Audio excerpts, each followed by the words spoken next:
Bruno Marchal, mental coach à Montpellier, par WhatsApp et par téléphone pour les coachings.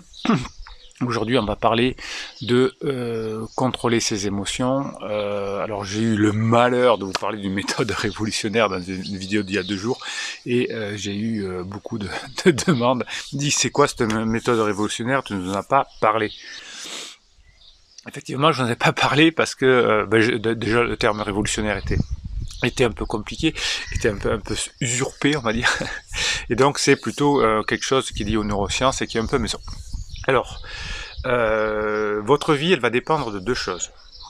Elle va dépendre d'informations extérieures de votre environnement qui va arriver et de pensées que vous allez produire. Donc votre vie, elle va être réglée par les 2 choses.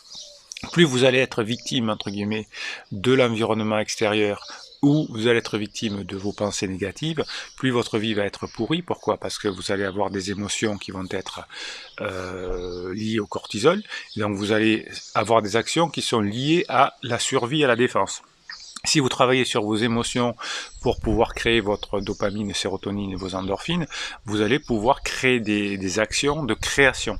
Et c'est là que la vie est belle. Alors, qu'est-ce que c'est cette méthode que la communauté m'a demandé? Alors la communauté, c'est une communauté bienveillante et positive, et vous trouvez mes clients généralement là en commentaire, et ils discutent entre eux, on discute entre nous parce que je réponds à ces dialogues la plupart du temps, et on s'entraide quand la vie est dure, quand on a un problème de couple, quand on a un problème de boulot, hop, on se donne un coup de boost, on se soutient, et on va créer ensemble des émotions plus positives. Alors, c'est la règle des 500 millisecondes qu'il faut bien écouter, bien entendre. Quand vous allez, alors on va prendre d'abord l'environnement extérieur. Vous allez amener une action en raison d'un environnement extérieur. Alors, c'est quoi cet environnement extérieur? C'est une sensation liée aux 5 sens, un goût que j'aime pas, la vision bien sûr, l'ouïe, le toucher, l'odeur, et vous allez avoir quelque chose qui va vous venir de l'extérieur. Alors qu'est-ce que c'est qui vous vient de l'extérieur? C'est quelque chose qui est saillant. Si je marque sur mon miroir tous les jours ma vie est un émerveillement, au bout de quelques temps, je ne vais plus le voir. Ça, c'est pour ça que ça sert à rien les mots sur le réfrigérateur, et qu'il y a des personnes qui ont 50 post-it autour de leur ordinateur parce qu'ils ne le voient plus. Le cerveau va voir, enfin, va analyser, va retenir, va être touché par quelque chose qui change. Donc quelque chose qui est saillant, quelque chose qui n'est pas habituel dans l'environnement, qui ne devrait pas être là, ou qui est très en mouvement, hein, parce que puisqu'on va être, c'est comme on est des êtres de survie, on va vouloir se défendre. Alors ça peut être juste un poisson rouge qui passe dans l'aquarium, mais qui bouge tout d'un coup, et donc qui va attirer notre attention. Bon. Donc on a cette impression qui vient de l'intérieur, de l'extérieur. Pendant 500 millisecondes, on peut la bloquer, dire oui, bon là c'est un poisson qui est passé, c'est tout. Si on ne la bloque pas, ça va engendrer une émotion. Et cette émotion, elle va être liée notamment aux émotions précédentes, parce que si mon corps est plein de cortisol, bien je vais avoir plutôt des émotions liées à la peur, à la tristesse, au dégoût ou à la colère. Si mon corps est plein de dopamine, si je me suis préparé dès le matin à être ainsi, je vais avoir une émotion qui va être associée à ces neurotransmetteurs. Donc plutôt la joie et la surprise. Par exemple, si mon poisson démarre dans l'aquarium, si je suis de bonne humeur, je vais dire ah qu'il est mignon, je vais le regarder. Si je suis de mauvaise humeur, enfin d'abord avant, si je le vois passer, je vais avoir une belle émotion, et ensuite je vais passer à la 3e étape, ou alors je vais dire ouh, c'est colère ou peur, la colère surtout, c'est un poisson. Et pendant 500 millisecondes, j'ai une phase où je peux arrêter cette émotion en disant ah oui c'est un poisson ou c'est pas grave, etc. Mais si je suis par exemple en colère, eh ben, je vais trouver ensuite des pensées qui vont être liées à cette colère. Voilà, il faut que je les nourrisse, il faut que je les nettoie, il faut faire quelque chose qui n'est pas très agréable. Et si j'avais une émotion positive, dans les 500 millisecondes avant, je vais avoir une pensée positive, c'est mignon, c'est beau, c'est tout fort. Donc je répète, si ça vient de l'environnement, c'est quelque chose qui est furtif, donc si je suis dans un environnement favorable, ça va être plus facile. Ensuite, si j'ai déjà des émotions positives au moment T, eh bien, généralement, c'est une pente, hein, je vous l'expliquais dans une autre vidéo, vous allez avoir les mêmes émotions, ça va renforcer ces émotions-là, et vous allez avoir les pensées ensuite. Donc, soit vous maîtrisez votre environnement, 500 millisecondes, où vous allez dans un environnement qui n'est pas anxiogène pour vous par exemple, soit vous avez des émotions qui sont positives derrière, et le fait que vous soyez sur une planche dans le vide, vous fera peut-être moins que si vous êtes énervé ce jour-là. Et ensuite, vous allez avoir les pensées. Hein, donc, j'ai une sensation de bouger sur une planche vide. Je vais avoir une émotion derrière qui va être, par exemple, de la peur, qui va être renforcée par la peur que j'ai eue avant parce qu'on m'a dit que c'était dangereux, etc. Et je vais avoir des pensées que je peux tomber. Et ensuite, ça va continuer dans mon cerveau. Si j'ai pas de stimulus extérieur, eh bien, c'est l'inverse. C'est une pensée aléatoire qui va connecter. Et qu'est-ce que c'est cette pensée aléatoire? Généralement, quand j'ai pas d'environnement de stimuli, que je ne fais rien, c'est mon cerveau va essayer de résoudre le problème le plus saillant. Donc si j'ai un problème de couple, ce sera le problème de couple. Si mon mari ou ma femme me trompe, ce sera ça parce que mon ego est touché. Ça peut être un problème de boulot avec mes enfants, etc.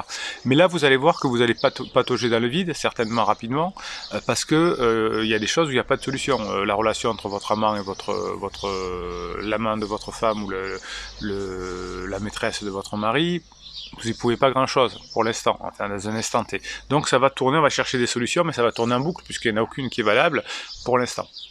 Donc l'idée c'est que s'il n'y a pas de stimulus, vous allez avoir une pensée qui va entraîner une émotion, mais que vous pouvez bloquer cette pensée toujours dans les 500 millisecondes. Si vous la bloquez tout de suite, et hop, sinon ça part. Alors après vous pourrez la bloquer, mais ça va demander un effort. Hein. Dès que vous êtes embarqué dans l'émotion, ça va être compliqué. Donc j'ai cette émotion qui va arriver, je pense à quelque chose de saillant, et là justement quand je suis dans mes pensées, si je les maîtrise pas, je vais juste régler un problème, qui n'existe d'ailleurs peut-être pas à court terme, mais qui est de long terme, donc je vais pas y arriver. Et donc je vais créer ce cortisol, hein, et cette noradrénaline. Et ce cortisol, cette noradrénaline, qui sont des émotions de peur, de colère, de dégoût, de tristesse, vont entraîner, dans les 500 millisecondes, si je fais pas attention, une action. Vous voyez, quelqu'un, alors on va le refaire, j'ai une pensée une erreur que j'ai fait au boulot, je mets du cortisol et je vais me mettre à trembler, ou je vais me mettre à m'agiter, ou je vais taper une porte ou quelque chose comme ça. C'est rare que je me fasse d'ailleurs une action très positive à ce moment-là. Mais j'ai 500 millisecondes pour la bloquer. Si je loupe ces 500 millisecondes, ça voudra dire qu'ensuite il va falloir que je fasse un effort conscient pour pouvoir les limiter. Donc vous voyez que finalement vous pouvez à peu près être maître de votre vie, parce que dans un sens vous avez un environnement qui vous envoie un stimulus, qui va vous envoyer une émotion, mais vous pouvez déjà bloquer, ah oui c'est juste le poisson qui passe. Ou vous pouvez avoir le bloquer au niveau de l'émotion, ah je ressens de la colère, ou ensuite vous pourrez ensuite bloquer au niveau de la pensée en disant ouais, oh là là, quelle galère, il va falloir que je nettoie cet aquarium. Petit effort, non bon, c'est bon, je le ferai que cet après-midi, ou j'ai pas besoin de le faire, ou ça peut être très agréable. Et si c'est le contraire dans les pensées, soit je bloque ma pensée tout de suite, soit je bloque mon émotion, je me mets en colère. Attends, pourquoi je me suis mis en colère? Oui, parce que je pensais à ça. Ouais, bon, c'est pas encore là. Ou je vais le bloquer à partir de mon action, je dis, oh, tu te calmes, tu vas pas prendre ton téléphone, tu vas pas lui dire ça. Vous voyez, une pensée dans la tête va entraîner une émotion qui va entraîner une action. Donc, si votre conjoint, par exemple, ou votre patron vous dit quelque chose, c'est un stimulus extérieur. Si vous êtes déjà en colère, si vous êtes déjà peur ou triste, etc., cette pensée, cette action de l'autre, qui est des fois neutre, mais qui est des fois plutôt négative ou plutôt positive, va être associée à quelque chose de négatif. Vous savez, vous l'avez déjà vu, vous avez quelqu'un qui est négatif en face de vous, qui broie du noir, et vous essayez d'être positif, mais là ça va s'arranger, t'inquiète pas, regarde, il est pas si comme ça. Non, ça ne marche pas, parce que tout ce que vous dites est associé à son émotion. Donc vous êtes l'environnement, hein, vous envoyez une pensée vers l'autre, un mot. Donc pour lui c'est un stimulus, et il est lié à son émotion, et ensuite il va avoir des pensées par rapport à cette émotion. Vous voyez, ça fait ce filtre là.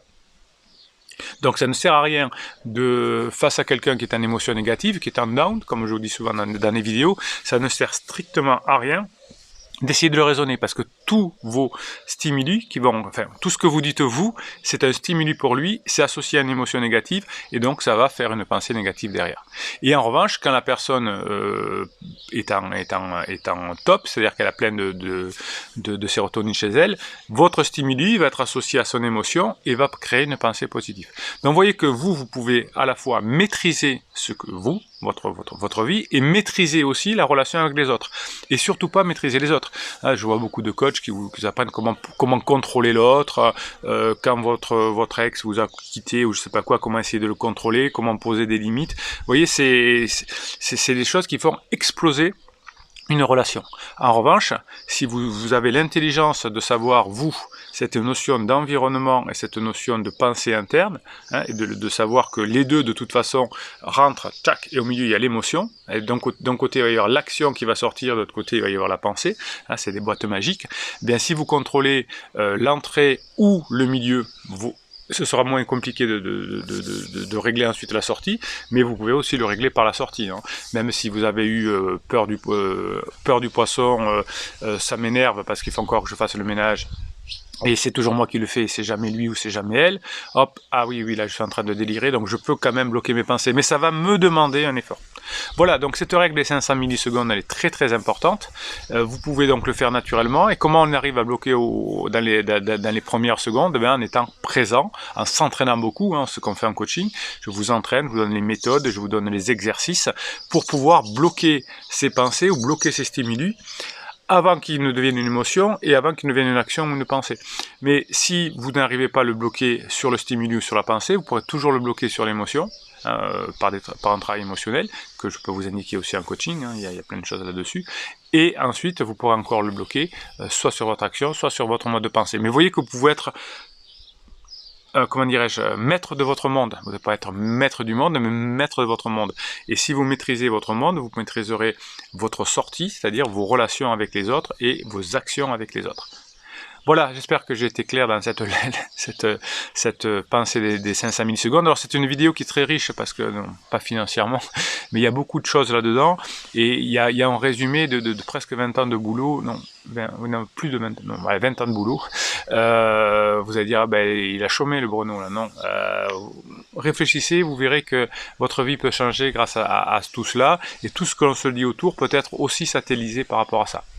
Voilà, donc si cette vidéo si vous imaginez que cette vidéo peut aider quelqu'un d'autre à être mieux dans sa vie, à comprendre le fonctionnement et les relations, vous mettez un pouce en l'air et YouTube se chargera de la diffuser, et donc vous allez certainement faire une très bonne action en mettant un pouce en l'air, car quelqu'un peut-être pourra trouver une idée là-dedans qui lui changera une partie de sa journée, ou peut-être même de sa vie. Participer là, ici en bas, avec la communauté, hein, qui est bienveillante, positive, qui vous aide. Pensez aussi, pour les coachings, vous avez dessous là, dans la description, comment ça se passe, hein, notamment le coaching d'1 heure et les suivis des 15 jours, c'est tout expliqué dessous.